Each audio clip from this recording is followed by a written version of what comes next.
Well, everyone, it's time for us to go and take a look at the PlayStation 5 Slim and compare it against the Xbox Series S and see which particular console is actually the better one for you. Now, there's a few things I'll definitely tell you. Both of these consoles are very, very different. So there's not just like one reason why one console is substantially better than the other one. There are lots of reasons why one console may speak out to you more than the other one. Now, a big thing to keep in mind here is that compared to the Xbox Series S, there's really only like one model of the Series S, and there's kind of like an updated one, but both models are kind of the same thing. With the PlayStation 5 Slim, there's two different models. There's the console version, and then which is the digital version basically, and there's the disc drive version. The big thing here is that you basically do have the capability of getting both, the disc drive and the, buying it separately and installing it on the PlayStation 5, where you will basically never have a disc drive on the Xbox Series S. So keep that in mind. That can be a really big turnoff for some people. Personally, for me, I think it's like okay, but it's just one of those reasons why the PlayStation 5 Slim might be better. On the flip side though, on the Xbox Series S,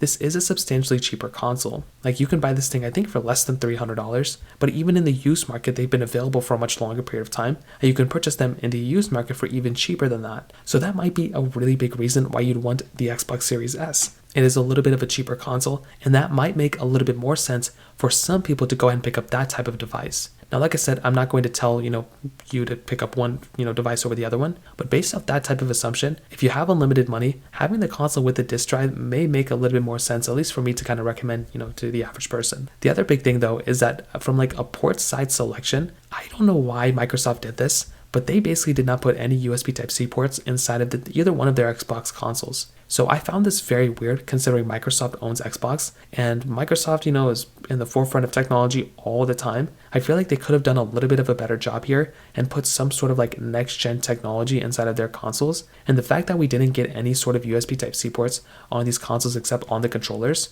was a little bit of a weird thing for me. And I feel like I said before, I feel like Microsoft should have done that. I like the fact that the original PlayStation 5s had USB Type-C ports, and I love the fact that the PlayStation 5 Slim also has USB Type-C ports on the front of these consoles as well. It actually has two of them, which is amazing. Now, another pretty big thing here is with the size of these consoles. From what I know, the PlayStation 5 Slim, from what I was able to kind of tell, it's not a small it's a smaller console than the PlayStation 5 for sure, but I would still say the Xbox Series S seems to me that it's kind of like the more portable one in some ways. Like I love the Xbox, Series S. I think it's a very beautiful console and it has such a unique design. But I definitely would say that the PlayStation 5 Slim is probably the one that is giving you a bigger size console. That could mean that it could give you a little bit more power and more capability when it comes down to it. The Series S was just a little bit of a smaller, console than the Xbox Series X, but it also had less power. That was kind of one of the bigger reasons why some people wouldn't really want to buy the Xbox Series S. On top of that, it didn't have a disc drive. With the PlayStation 5 Slim,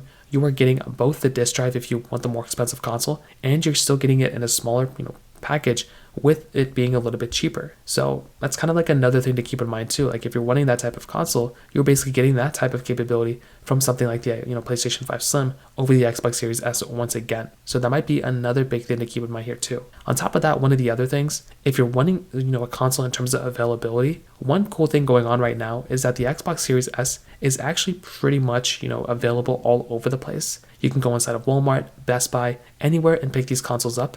And the same thing can be said about the PlayStation 5 Slim. You can go and buy the PlayStation 5 Slim inside of Best Buy or Walmart or Target, wherever you want to, and you can buy it all over the place. And that's something that's actually super cool, and that was actually a problem that I was getting on my original PlayStation 5s. So from an availability standpoint, you are actually getting a pretty available console on both of these devices, which I think is a super important thing to keep in mind. But if you're thinking about which one is the more available one, I might just say that the Xbox Series S might be more available than the PlayStation 5 Slim. Now, from a performance standpoint, I'll tell you the PlayStation 5 Slim is going to be better from the performance side. You're also going to be getting basically like if you want the best performing phone, like if you want the best performing device, the PlayStation 5 Slim is going to be there, but the Series X is also there for you. The big thing here though is probably with its, gaming selection and gaming library. As I always stated, if you're wanting the device that's going to be giving you games suitable for that platform, you might just want to go ahead and figure it out. You might want to see if you like PlayStation, games or like Xbox exclusive games. If there's a specific game that speaks mountains to you more so,